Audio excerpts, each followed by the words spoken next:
Hello, and welcome back to Happy, Healthy, and Skeptical with Christy Palermo and Jennifer Hobson. And this week we are talking about vision.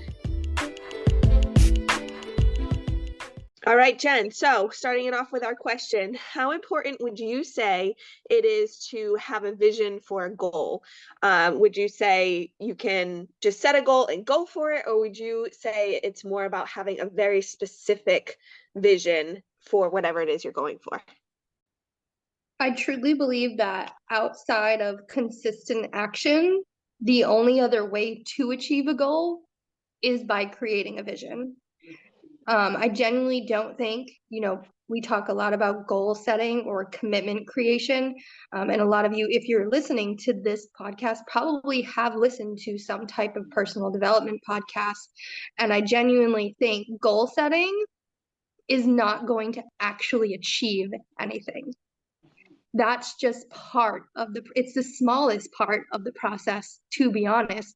The biggest and the one that takes the deepest dive is vision. Consistent action can be the small actions you take every day once you've identified them, but where you have to get into the nitty-gritty, and I truly think observe all five senses when you're talking about a vision. The only way to achieve any goal that you've set is by creating the vision. And it might not always end up looking like what you thought it would. It might change a little along the way, but without that clear-cut visualization, you're literally just aimlessly wandering. I 100% agree with you on that, because I know there have been goals that I've set that were just kind of there, but not really a solid picture in my mind. And the times that I did have those, even if, before I was really even into personal development, and there was times where I would set a goal and have a specific vision, but I didn't even know, like I wasn't even conscious that I was doing it, but there was a specific vision in mind. Those were the times where I hit the goal or was more closer to that, because like you said, it changes. It might not look, it usually doesn't look exactly the way you picture it, but it's getting you towards that thing. So what are a couple of ways for you, or times I should say, that you found making a vision to be really helpful? So there's two, and they're actually completely different times and seasons in my life. And the first one is, I share a lot about my business. And the first one was creating a very clear vision of why I was even doing my business. Because when I said yes, it was for a totally different reason. And that morphed into, no, this is something that I want to make much bigger than what I originally thought. And I had to take some time and sit down and decide, what would it look like when I could leave corporate 9 to 5 and be a solo entrepreneur every single day.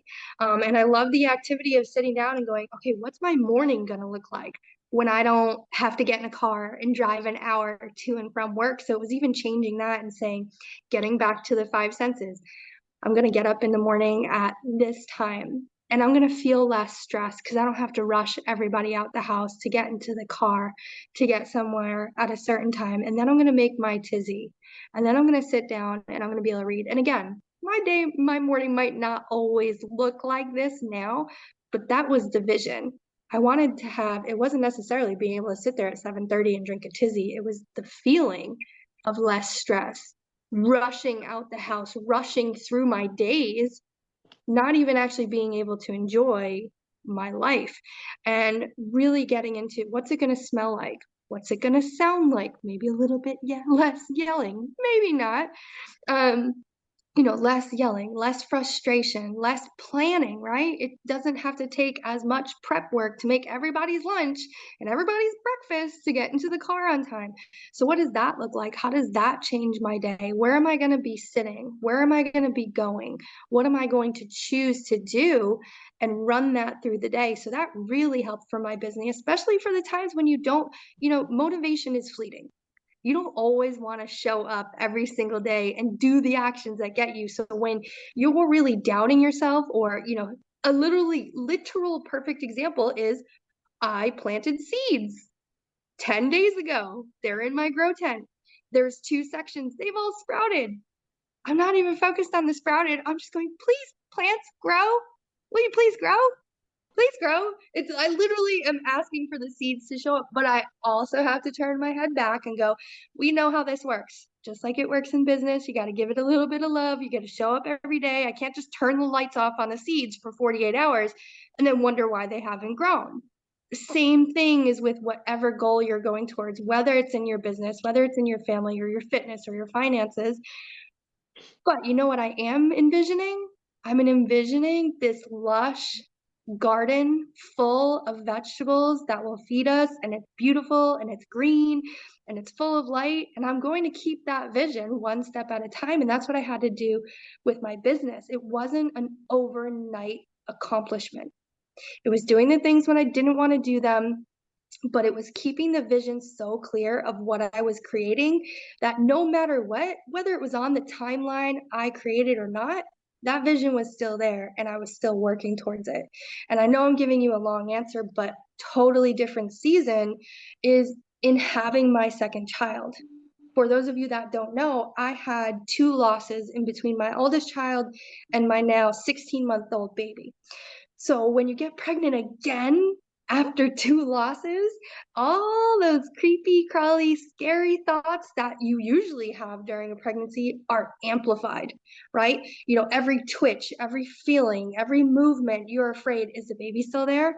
Is the baby still have a heart rate? And I talked with my mentor and she gave me some really good advice of you need to visualize that baby, where a lot of us avoid that, right? If I visualize it, well, now I'm jinxing myself. And it's going to make it even worse if it happens. Guess what? It's going to suck either fucking way if it happens. That's how it is. So visualize. And what I had to say every morning when those like really overwhelming thoughts, and I would say, I'm having a beautiful, strong, happy, healthy baby. I would say that on repeat whenever I felt that anxiety come up. And it was that visualization. I didn't know exactly what he was going to look like. I didn't know he'd actually be a carbon copy of my older child. But my whole thought process was visualizing holding the baby, visualizing smelling that baby, visualize that baby's smile, right? And those are the things that got me from constant worry that I was going to a third time lose a baby to I was so fortunate and grateful that the third time was a charm for me. And I know that's not always the case for people, right? We're all on different journeys. But for me, visualization is what made me be able to enjoy parts of the pregnancy. A lot of it was hard, but at least I got to enjoy. I truly think if I wasn't visualizing and speaking into myself, the entire the entire situation would have been miserable and I would have gotten to the end with a baby and I would have been so upset with myself that my last pregnancy I didn't even stop to basically smell the roses, right? So those are Yeah.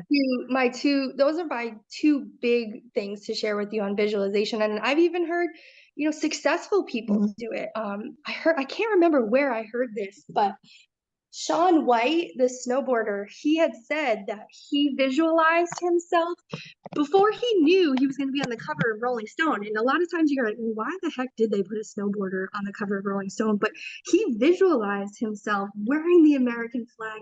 And for a lot of people were like, well, why do you have the right to be on the cover of Rolling Stone? Like, you're supposed to be a Mhm. snowboarder. Why are you even in that? Who cares what other people think about your vision? You want to be on the cover of Rolling Stone? Freaking awesome. You want to be in the top 1% of network marketing?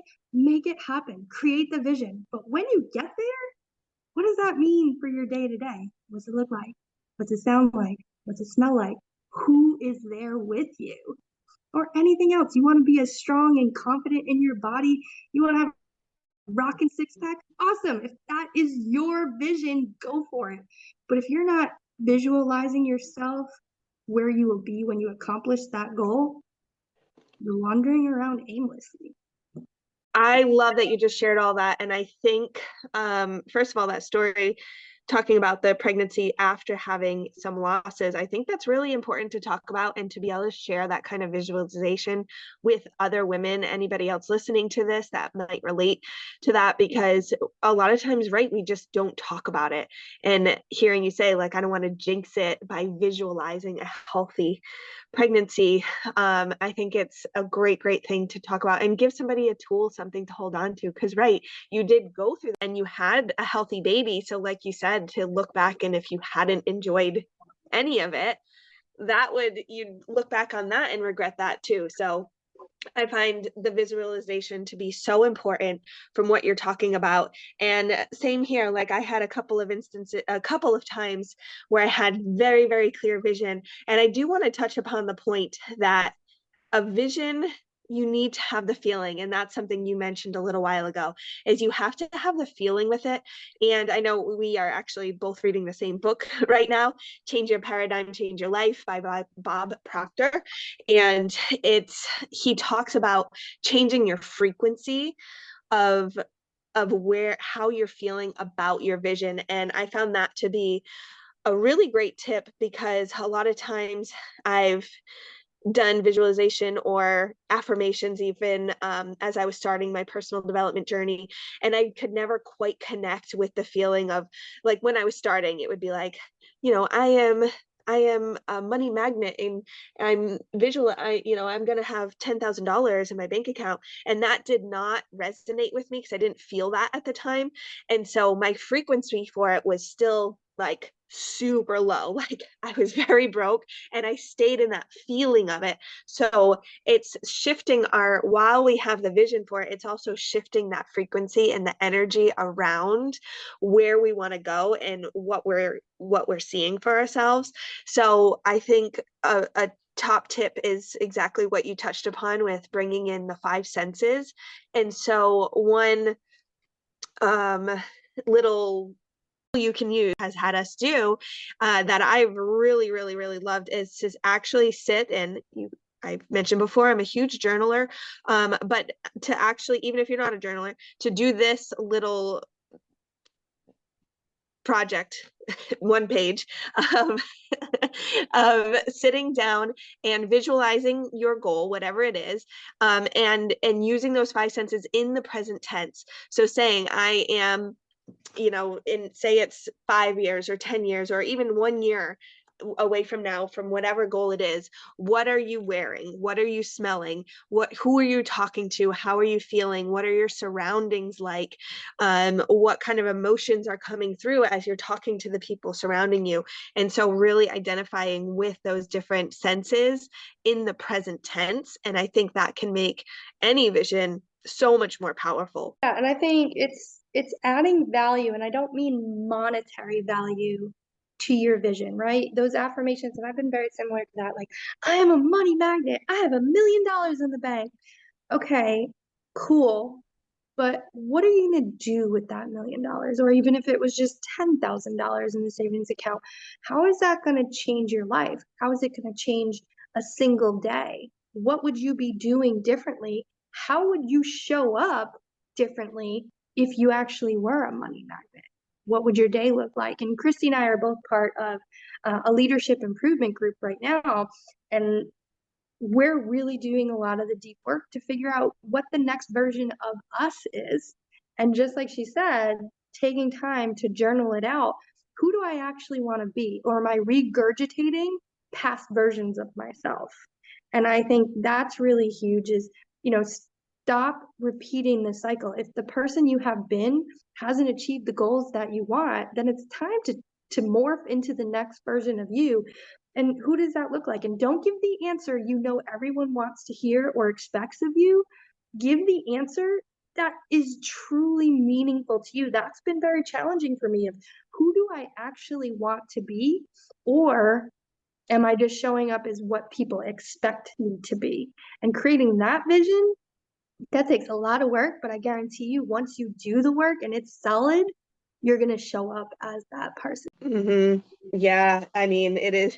I agree. It's not easy, but it's also not complicated. But it is visualizing who we want ourselves to be, that next version of ourselves. And yeah, I agree. I'm having to really dissect who I truly see myself as being and not who I think I should be or who I think I should be for other people. Because I know and one of the things I'm learning about in this journey is seeing how much of a people pleaser I am and wanting to speak so that it's what people want to hear, or just I feel like there have been versions of me in the past where I've actually been somebody else in conversation with somebody and who I thought they expected me to be. And so it's trying to strip all that away and just like at the core of it, who am I really? And so one of my, coming back to the visualization, one of my favorite ones right now, that my husband and I do, is that I love to go, we live in Boca Raton, Florida, and I love to drive over near the ocean and drive up the street that has all the mansions. And like you said, it's not about the money. It's not about an even specific sum. It's about who would I be to live in a home like that. And so like I'll slowly drive down that street and cause a little traffic behind me. And You're I've like, what picked is out, this lady doing? Move I it. know, I've picked out my favorite house, the one I can visualize us in, but even the ones that I just like the look of, I'll just visualize, see myself actually walking up to that front door and opening it, and what is my view to the ocean, to see that. But then it's like feeling that like, okay, who am I to be able to do this, and what can I do with that kind of income? Not so much the house itself, but what kind of lifestyle does that bring for my family? What am I doing, and how am I giving back to people in the ways that I've always wanted to?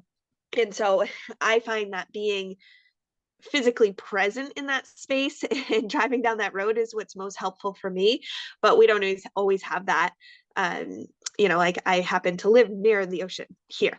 So Yeah, and I think that just that you sharing that is so much more powerful versus if you said, well, I want to live in a $2 million house on Ocean Road. That's cool.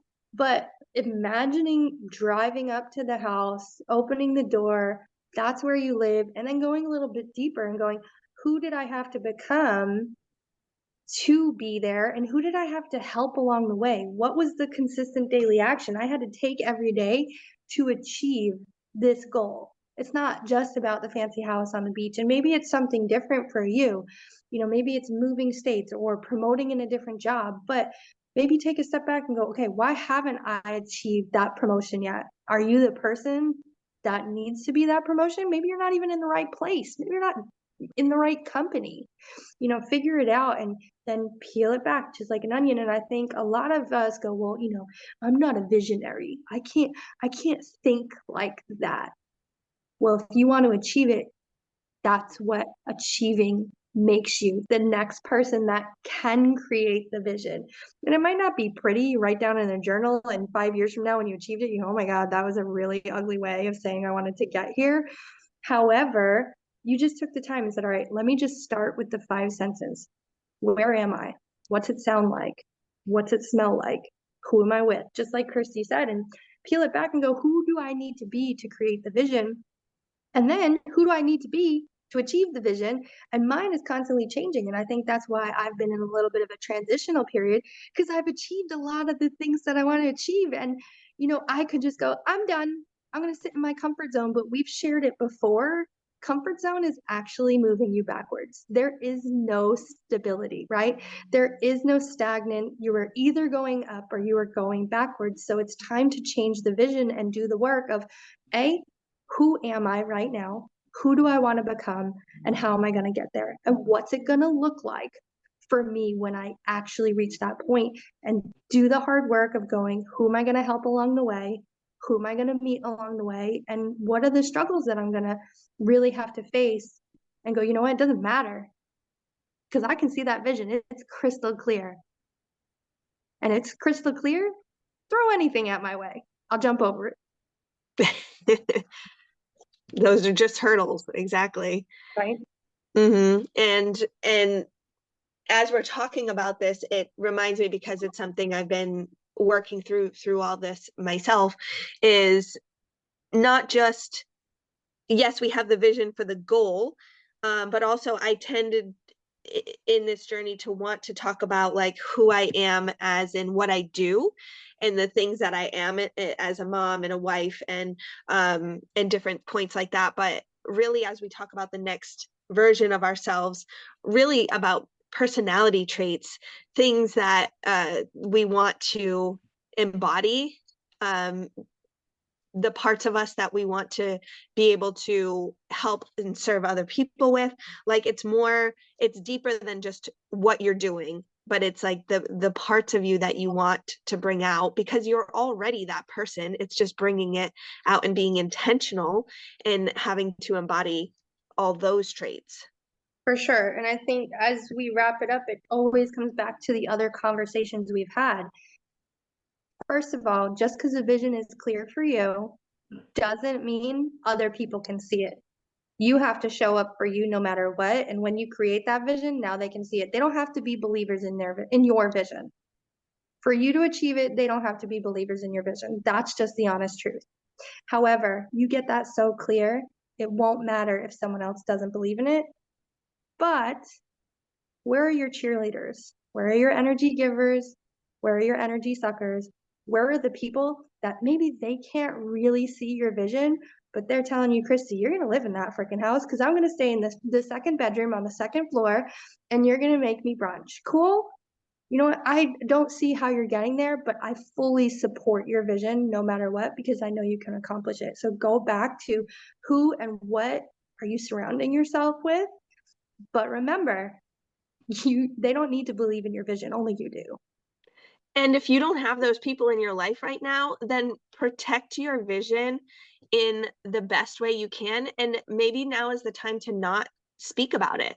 Keep it to yourself for now and let it build energy there inside because exactly like what you're saying, you don't like other people may not ever see your vision and they might try to talk to you about the realistic side of things. I say that with quotes. Being realistic in a vision, but it's not up to them to decide for you what your vision is going to and should look like. You know what you're capable of and you know what your vision looks like, and so you need to protect that more than anything. And sometimes that protection means just keeping it in, keeping it silent for a moment until you find the people that are your supporters and that are your light givers that can help your candle grow. And watching it was a reel by Brene Brown talking to our kids about having candle blower outers, like depending on the people in Okay. your life. And I thought that was a great way to put it because, right, you don't want candle blower outers. You want people who are going to support your light and encourage you, and same people that you want to support their light. And like, you have a beautiful light. I want to encourage this. That I thought that was a really great way to put it. So it was Brene Brown, not the Disney movie Encanto that I've watched entirely too many times and thought you were talking about the candle going out. Got it. Have watched that movie a million times myself too. The little ones love it. Everyone, thank you so much for tuning in again. Protect your vision, protect it more than anything. But take a moment and visualize. Let yourself visualize too. Let yourself take a moment and just dream of what it is you really want. And don't feel like anything's too big or too silly. Like, who cares? Just go Yeah. for it because why not? Like we have this one journey to be on, just go for it. So we are here to support you. Join in our conversation. You can find us on Instagram at Happy Healthy Skeptical, and we will see you next time.